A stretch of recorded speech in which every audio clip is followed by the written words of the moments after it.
Hello, and welcome to the Gravel Ride podcast. I'm your host, Craig Dalton. On this week's episode, we've got expedition guide, adventure consultant, and adventure instructor Ben Shillington coming on to talk about a new guided bikepacking trip from TDA Global Cycling. As we've talked about more and more bikepacking and adventure riding on your gravel bike on the podcast, I thought this was a great extension and a really cool concept I hadn't seen elsewhere, the idea of a guided bikepacking expedition. We'll get into all the details about the 12-day trip and what it entails. But before we jump in, just a quick thank you to everybody who's been visiting buymeacoffee.com/thegravelride. Your financial support for the podcast means the world to me, and it keeps me eager to find new guests to keep you on your gravel cycling journey, just as I continue to be on mine. You may have gathered from some of my comments on the podcast over the last few years that I'm a big fan of adventure. That includes adventures both on and off the bike, which is why I was super stoked to talk to Ben. Ben's been in big mountains all over the world, both as a mountaineer, a guide, and a cyclist. With all that said, I hope you enjoy my conversation with Ben, and let's dive right in. Ben, welcome to the show. Hey, Craig, thanks for having me on. I appreciate your time and looking forward to chatting with you. It's been a growing trend on the podcast throughout the pandemic to be talking more and more about adventures you can have on the bicycle and on a gravel bicycle. So I was excited when the team at TDA Cycling reached out to me and informed me about the new guided bikepacking trip that they're offering this year. We'll definitely get into the details about that, but I'd love for you to give the listener a little bit of your background. It's so diverse as an adventurer that I think it's relevant to the trip and just the experience that gravel cyclists will tend to have when they go out on their first bikepacking expedition. Yeah, sure. Yeah, I guess without giving a full CV, I've had the opportunity and pleasure to work full time in the adventure guiding industry. So I started professionally making money when I was 18. So I've been guiding and instructing in a variety of different fields, from obviously cycle touring and bikepacking, mountaineering and trekking, polar style trips, winter camping, so on and so forth. So I've had the opportunity to travel all over the world leading expeditions, or guiding on expeditions at least, and instructing and educating folks in a variety of different skill sets. Yeah, over the last 2 decades. Yeah. I think that's so interesting, bringing that broader adventure guide and instructor mentality to cycling. I think most of us, we get a bike as a child and we learn to ride it. And as we become passionate about cycling, we just ride further afield and get off-road, etc. But it's not often we think about the need for guidance or instruction. Whereas in other sports, certainly mountaineering, getting a mentor and getting guidance and instruction is so critical to your own personal safety and your ability to tackle more adventurous mountains and situations. It's great to see that philosophy come into cycling via TDA Cycling. Yeah, we're pretty excited about that. As you mentioned there at the top of this, that this is a new, avenue or a new venture for TDA Global Cycling. So TDA has been guiding cycling trips all over the world, and pretty spicy ones. And as far as adventure goes, and getting into some areas that you may not be first on your bucket list to think about doing something like that yourself. But the whole concept of the bikepacking is to bring a little bit of an educational as well as experiential kind of option to the table, where folks can come out on this trip, and although we're providing some security and we're, as far as some amenities and backup, so on and so forth, we're also able to give some skills at the same time, so that folks may feel a little bit more empowered or a little bit more confident on going out and doing their own maybe backyard adventures, and as they build those skills and that confidence, maybe take that a little bit farther on their own. Yeah, absolutely. So stepping back for a second about TDA Cycling, I almost say it was a bit of an understatement to speak to how crazy these trips are that they've put together. I know you mentioned to me offline that you guided a 3.5 month long Silk Road bikepacking trip for the company.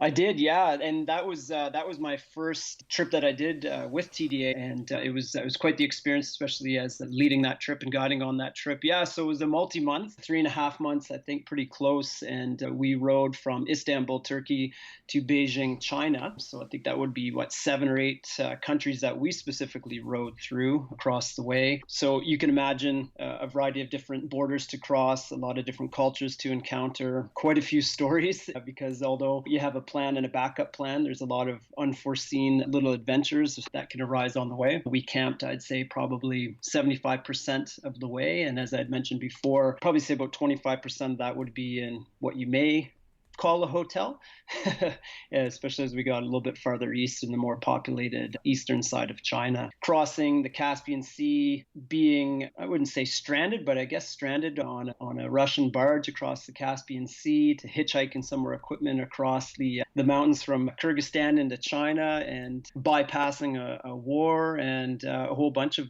intermittent little surprises along the way were a couple of the adventurous parts of that particular expedition with TDA. Sounds amazing. When I think of bicycle tour companies, I think of the typical, oh, we're going to take you to the Alps or the Pyrenees in France and a week-long cycling trip.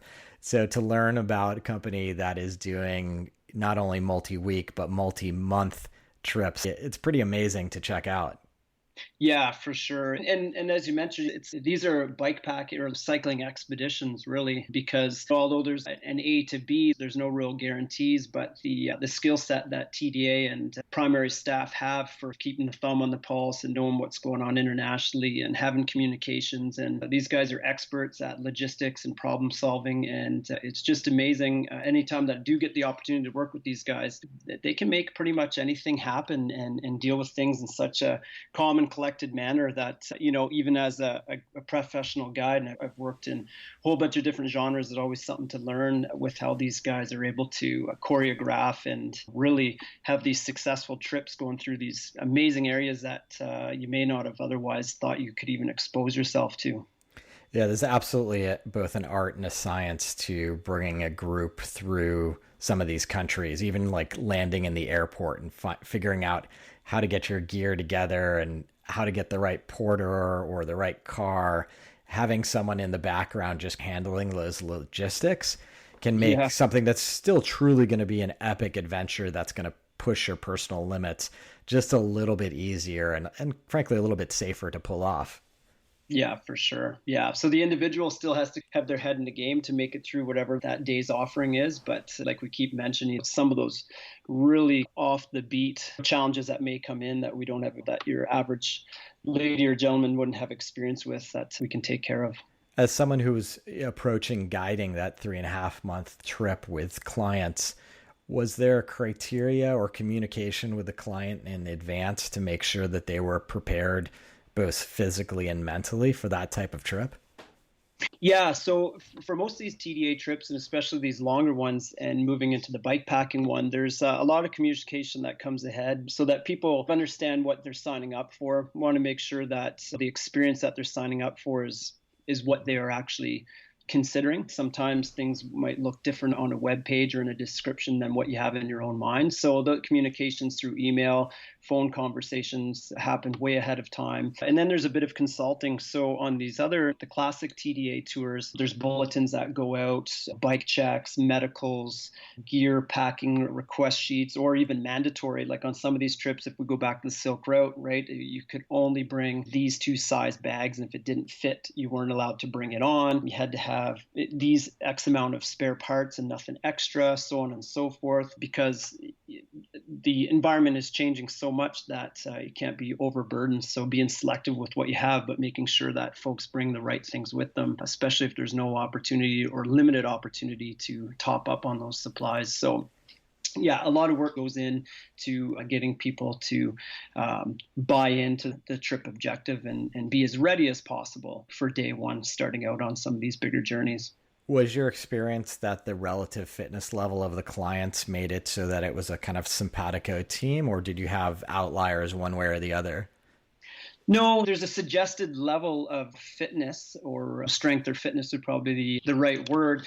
But no, it varies across the board. In my experiences with the trips that I've ran with TDA specifically, you set that kind of expectation so people know physically what they're getting themselves into. And traditionally, just because of the longevity and the amount of organization people have on their end to prepare to depart or leave their lives behind for a month or 3 months, that general conditioning is there. And we hear it often, it sounds cliche maybe, but it's so much more in your mind than it is in your body, that if you arrive with the right headspace, or you can keep your head in the right headspace, the body's going to catch up eventually. So the spread across the day on these trips is, we're not particularly riding in a solid group where everybody has to maintain a minimal pace. There's a briefing in the morning, there's a general layout of the description of the route and the directions. And as time's moved on, it's went into you being able to have GPX files, but it's always good to pair that up with a map, and people can just unfold as they see fit, and they'll check in at a particular lunch point throughout the day. So whether that ride day is 100 or 190 kilometers, or a particular spot where they'll check in for some food,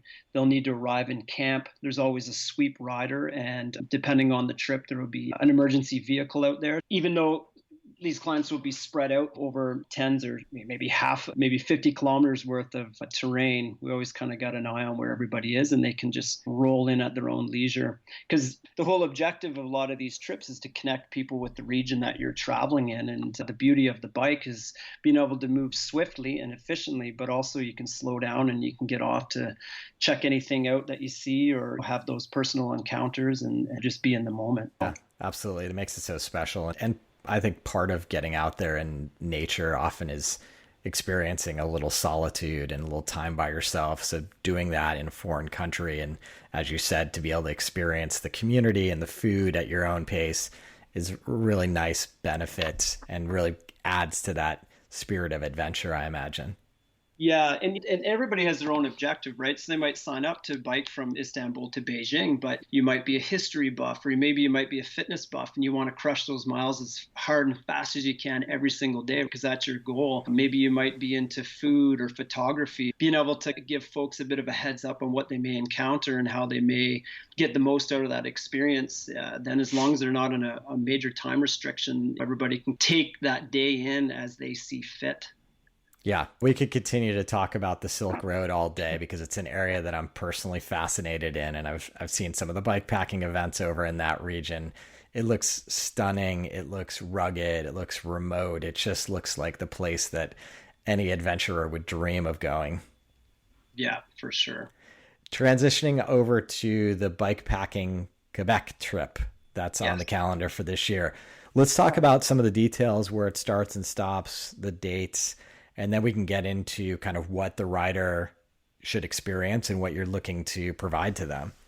Sure, yeah. So the bike pack in Quebec, it's in Quebec, the province of Quebec here in Canada, which is on the eastern side of the country. It's about a 15-day trip total. That's with pre-post, and the starting or the preparation day will happen on August the 14th, which would be a Saturday. So that'd be day one, stage 0. So we have 2 days of prep that's happening in Ottawa, where we can come together and do a little bit of equipment check, build up the bikes, just an overall shakedown and preparation, because we will be consulting with the clients beforehand on helping them get the right gear, the right bike, have the right equipment with them, not too much, but not too little. If there's a couple gaps or a few little things that we need to fine tune, then we'll have that opportunity in the city. It'll be a finish day on the 28th in Quebec City. So we're going from Ottawa to Quebec City.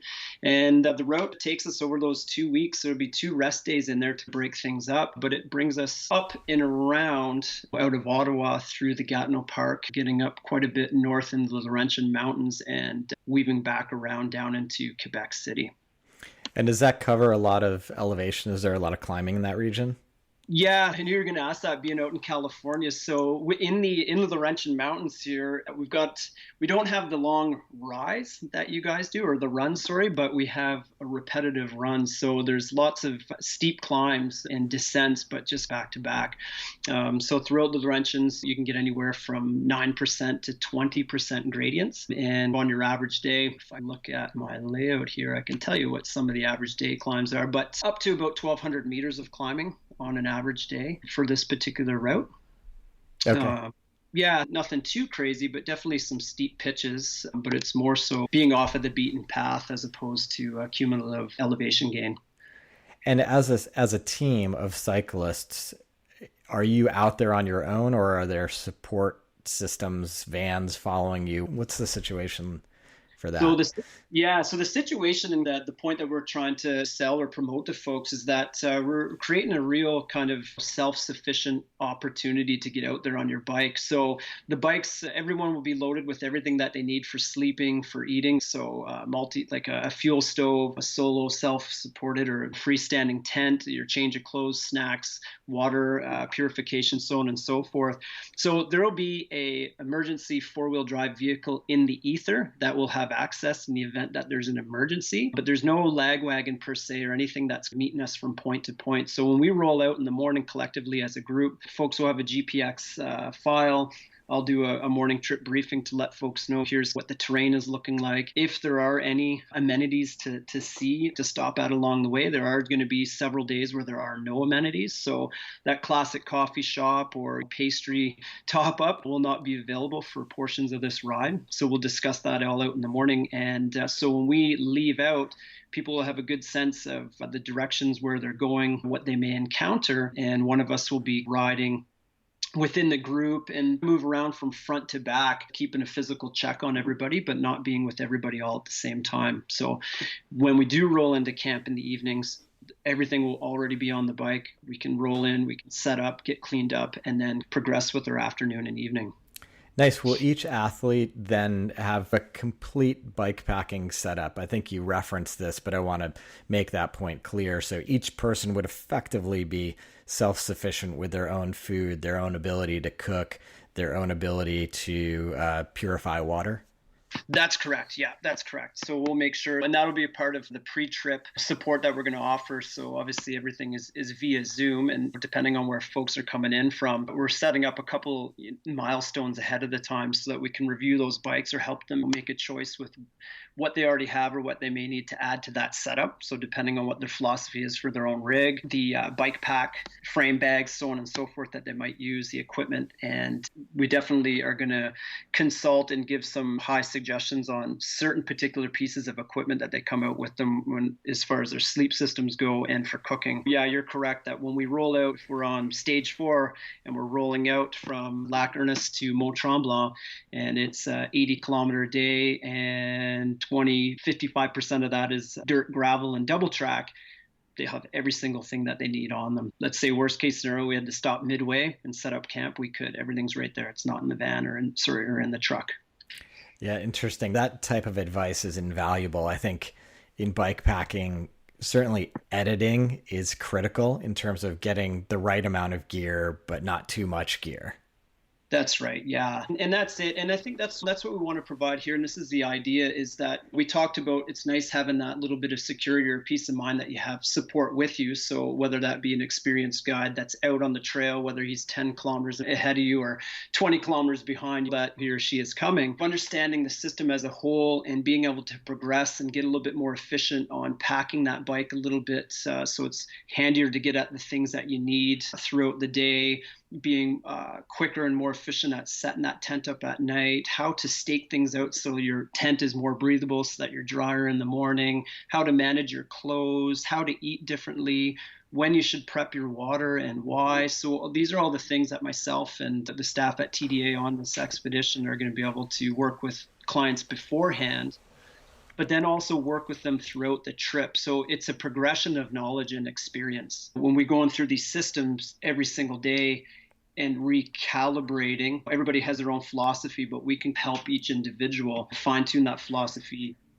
fine-tune those skills, and figure out how they may want to progress in the future if they were to do this again on their own. Yeah, it's so important. I think the modern bike packing bag setup is so amazing, but it also involves cramming things in places, compressing things, and as you referenced, knowing where everything is and having a system in your own mind is so important, because there's nothing worse than realizing you need something that's absolutely buried and inaccessible in your bike packing bags. That's right. And when you have some lead time in, you can make some refinements. Sometimes you have what you have, and that's okay. And sometimes I find decision fatigue. I teach cycle tour guiding courses for an outdoor adventure guide diploma program that I'm a full-time instructor for. And a lot of the stuff that we go through in these biking courses, and even some of the other stuff, is decision fatigue. And often you have way more stuff than you actually need. So being able to look at that kind of objectively and saying, hey, this doesn't kill two birds with one stone, so I don't really need it. And this can do a couple things here, so maybe I'll keep that. And if I shift this up to this bag and bury this in the bottom, I don't have to think about sifting through that until we get into camp at night. And even though that's a mental energy expenditure, so we're looking at trying to be as efficient as possible. You can select a gear to be more efficient, you can breathe differently to be more efficient, but also just being able to quickly access some of those tools that you need throughout the day allows you to put more energy into the ride and being familiar with your surroundings, as opposed to stressing about jamming things into these places or having things that you really didn't need in the first place. Yeah, I think it's interesting with the modern day bikepacking bags, and being a fan of bikepacking myself, looking at people who have done these big expeditions and seeing they only had a frame bag, a front roll, and a seat bag. And if they managed to get everything they needed for 3 months in that bag, clearly I can go for 48 hours and fit everything I need in. So if it doesn't fit in, it's clearly not needed. Exactly, yeah. And I find, for me anyways, I find it half the fun. Now, I've packed for so many different types of trips, and even if we just talk about bikes specifically, and every time I think half the fun really is preparing and laying out all my stuff and kind of figuring out what's going to work just a little bit better this time, and or how can I make that lighter or a little bit more convenient. And I've done many a night where everybody's in bed here at the house and I'm packing, unpacking, and laying things out and just having fun trying to fine tune. Yeah, there's some personal satisfaction in pulling out a small item that takes your comfort to the next level when your peers have forgotten or hadn't thought about it. That's right. Yeah, exactly. I agree with that. Yeah. I remember I went bikepacking up in Oregon on the Oregon Timber Trail, and I just decided I was going to bring an extra pair of warm gloves with me. And a few mornings where we got up to elevation, it was bitterly cold. And I had these essentially like skiing gloves with me that were the envy of my two expedition mates. Oh, that's nice, eh? Yeah, that's a feather in your cap there for sure. Which is probably the only feather I garnered in that trip, because I was clearly the rookie and very reliant on the other two for a number of the more critical details in life. Yeah, safety in numbers, right? Exactly. I think that's one of the things that made me keen about having this conversation and just this concept of this coached bikepacking expedition. Because, as we talked about, obviously anybody can go out and have these adventures. Go out for 24 hours. Any mistake you make is not going to be critical. You're going to get home fine and you'll learn a ton. But being able to have a coach to guide you into this 12-day long experience, I think, is a super opportunity for someone who maybe doesn't have the bandwidth in their personal life to figure all these details out, but really wants to get out there and experience a true bikepacking experience. Yeah, it gives a bit of a kickstart, right? Because everybody's got the capacity to learn on their own, but like you said, the bandwidth or the time you got to learn by making a lot of mistakes. So how I see it, especially as I instruct and educate and run courses all the time, is that you can really help people fast track. They'll still need to put the miles in to build the intuition, but being able to help them bypass some of the beginner mistakes or oversights, really not really mistakes so much, but just sometimes you just don't know what you don't know. And if somebody else can help you buffer through that, the potential is there to have faster and more time out on that bike and on your own as well. Yeah, for me personally, a couple of the things that have always created anxiety around bike packing, and I do realize these are going to be region and route specific, have been food and hydration, and just making sure that I had an understanding of when my next resupply point might be for both water and food, and managing that effectively. I find personally I'm always very conservative, so I end up carrying a lot of extra weight potentially on the bike because I'm fearful that next resupply point is not going to come when I need it. Yeah, that's right. Yeah, for sure. And sometimes it is better to be a little bit more conservative. And in the end, if you have to dump half a water bottle out or you got an extra bar or two, that's no problem. But there is a tipping point for sure. And I think a lot of that, and this is what we want to go over with folks as well, is there's the whole riding your bike from A to B, but there's everything before that, that route planning and deciding on why you might take this road as opposed to that road and how long you might think something might take. Because if you change the elevation gain or the terrain that you're riding on, just because you ride at this pace in this terrain doesn't mean this is going to work here. So where's that water going to fall in? And do I need to carry that, or is there an opportunity to get that from a lake or a river? And if so, how do I purify that?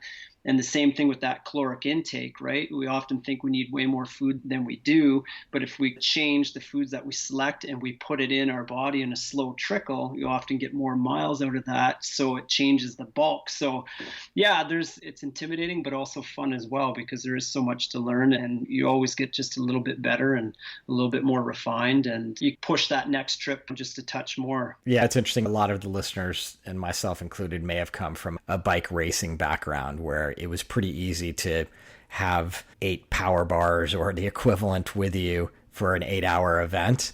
But in bikepacking, it shifts, because I find that if you're out there for multiple days, you don't want to be eating 8 power bars or goos or Cliff Blocks like all day long every day. You really want to be fueling up on more natural foods and more things that you can cook and buy. So it's an interesting shift for people. And as you said, definitely learning curve there. Yeah.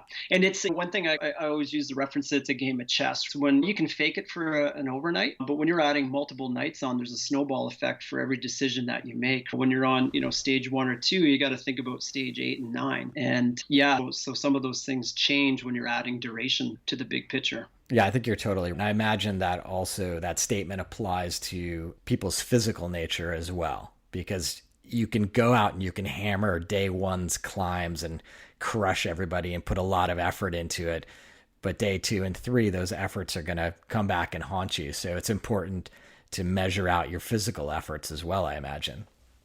Oh, exactly. Yeah, that's exactly sure. And if you got enough daylight, you don't have to come too hot out of the gate. You play around with that, your gear selection and cadence and breathing and fueling, and you'd be surprised. Like, you can settle into what I just call that sweet spot. And if you're managing all those systems together, you can match your physiology and you can really take your body over those multiple days and get quite comfortable and adapt relatively easily per se, if you're taking a look at all those different avenues, right down even to sleep, your sleep patterns and stuff at night and rest. So yeah, I always encourage people to get out there on multi-day experiences, because there's something absolutely liberating in this modern society where we've got so many responsibilities and we're always on and always connected. When you realize you're on a 12-day bikepacking trip and literally the only thing you need to do all day is pedal your bike, it's such an amazing and freeing experience. Yeah, it's back to the basics, or I call it active meditation is something I use to describe that. And I think people don't often give themselves enough credit, or just don't. Sometimes people just need a little bit of a confidence boost to say, hey, you can do a lot more than you're probably giving yourself credit for. So if you can just kind of have a little bit of taste of that success, whatever you define success to be, it sets the ball in motion, or it's exponential for the next challenge that you may try to tackle. Yeah, for sure. One of the final things I wanted to talk about is when loading a bike fully for a bikepacking expedition, obviously you're putting a lot more weight on the bike, and experience has shown, and certainly stories have been told about how bike mechanicals are probably more likely to happen than on your daily tours. Can you talk about how you guys address that, and what type of coaching you provide, and what type of extra parts you encourage people to bring out on these bikepacking trips?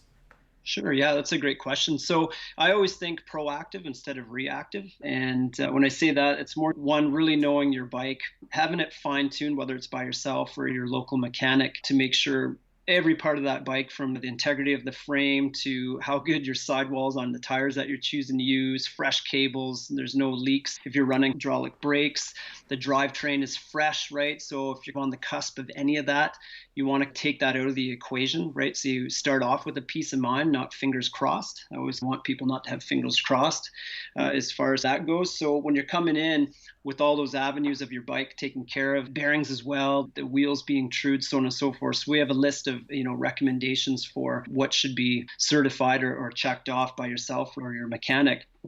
So that would be number one, being proactive instead of reactive. And then the reactivity in the field, that's what we want to give folks as well. So we'll do little modules in the field on, some people just don't know how to take that rear wheel off of their bike because it's quite intimidating during dealing with those gears and the chain, so on and so forth. So we'll show people how to remove those wheels, put them back on, how to replace a derailleur hanger. That would be something that's going to be in your kit. Some innovative trailside repairs that you can deal with if you do blow a derailleur apart. But I always do to bring one spare derailleur with me, depending on the duration or the accessibility, because as you're probably aware, you can single speed or kind of jimmy rig that derailleur to get you to the end of the day, but you don't want to be riding multiple days with a rickety single speed hack. But also how to splice a chain. So if you have to take a couple big chunks out of there and you're out of master links, how can you use that tool and splice that chain and lock out the limit screws on your rear derailleur so you don't accidentally shift into something that's going to stretch the rest of it out. So a lot of those things we're going to go through in the field with folks. So we will have a suggested tool list and a minimal spare parts list, and really focus on proactively keeping an eye on that bike in the morning and at nighttime. So doing pre and post ride full bike inspections before doing the day's ride. Yeah, that's good advice. I think out there on the trail, necessity is the mother of invention, they say, and people do all kinds of creative things to get their bike through the day or to the town where they can get a repair done. It's fascinating, but you do need to have a minimum set of gear and supplies and skills to even get that far.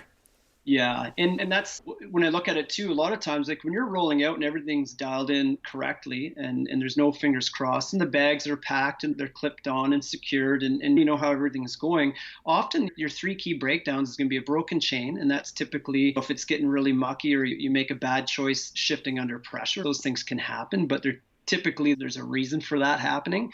A flat tire, so if it goes beyond tire pressure, depending on if you're running tubeless or tube, it's a puncture and that happens, and that's not a big deal. Anything outside of that typically is bike trauma. It's typically a bike trauma thing. So even just rethinking the way that we ride and how we're descending some of these hills or how we're approaching some of this terrain may change that potential for those breakdowns, just reeling things back a little bit. If we're on day 6 of a 12-day trip, if you're on a 1 day, you might ride this terrain this way, but to be on reserve for potential bike trauma, maybe we'll cut things back a little bit for longevity. Yeah, I think that's absolutely great advice and tracks to my personal experience where, going back to that additional weight on the bike, once you start pointing it downhill, you start to have those fun flavors and you want to hop off of things, but then you realize you're not only hopping your normal bike with you on it, but you've got an extra 20 pounds that are slamming every time you come back down to the ground. It's probably not the best idea in the middle of a big trip. That's right. Yeah, you got to think big picture. Yeah. This is a lot of fun, Ben. Are there any key takeaways? I know we've covered a ton of them already, but are there anything you want to leave the listener with who might be approaching their first bikepacking trip? Yeah, I think we did kick on a few, but I think, I don't know, probably one was just make do with what you have. I think it's pretty easy nowadays to get wrapped up in wheel sizes and bike frame geometry and bags and this, that, and the other thing. We often don't realize that some of the stuff that we have at home for clothes and equipment and the bike that we have, maybe you put a couple bucks into to swap out a tire or something like that, but just make do with what you have and get out there, because if you get out there just for your first 24-hour ride or even one big day ride where you do have to pack a substantial amount of food and have a half decent repair kit and come home and sleep at night, I mean, that's all skill building, and that's just going to progress into more miles and more confidence. Yeah, that's great. I love that underlying theme that we continue to revisit on the Gravel Ride podcast. It's just get out there and do it. I think that's part of the magic of these new off-road capable bikes that we have. It's just you can get out there, you can create very clever routes that bring you places that you've never been before. And as you said before, your body and mind are capable of a lot more than most people think that they are capable for. So just get out there and get after it. Yeah, for sure. Yeah, certainly. And if you want a couple more tips, I'd discuss that layout and eliminate. That's another one. If you're going to pursue something, maybe your first overnight, you often don't need half as much as you think. And I think you always need to have a coffee plan. Probably good tip, Ben. Right on. I appreciate the time. I'm excited for you guys to kick off this first trip in August this year out of Quebec, and I will put links to it in the show notes so everybody can find the trip and they can find you. That's great. Well, thanks so much for your time there, Craig. It was nice chatting with you. Cheers. Big thanks to Ben for joining the podcast this week. I hope you enjoyed learning about that guided bike packing expedition they'll be hosting later this year. It sounds like a fun concept to me. I often have benefited from having a little bit of expert guidance when I've tried new things to just take the edge off. And what I love, it's not just a weekend trip, it's a true 12-day expedition that they've put together. So I really love that concept, and I think it's going to be a fantastic addition to the gravel cycling calendar every year. So that's going to do it for this week's edition of the Gravel Ride podcast. I appreciate you joining us. I hope you're having a great week and finding some time out on the bike. If you're interested in getting in touch with us, please visit www.theridership.com. It's our free global cycling community. I love to hear feedback, and I'm getting many ideas for future episodes directly from the forums and from all you members out there. Until next time, here's to finding some dirt under your wheels.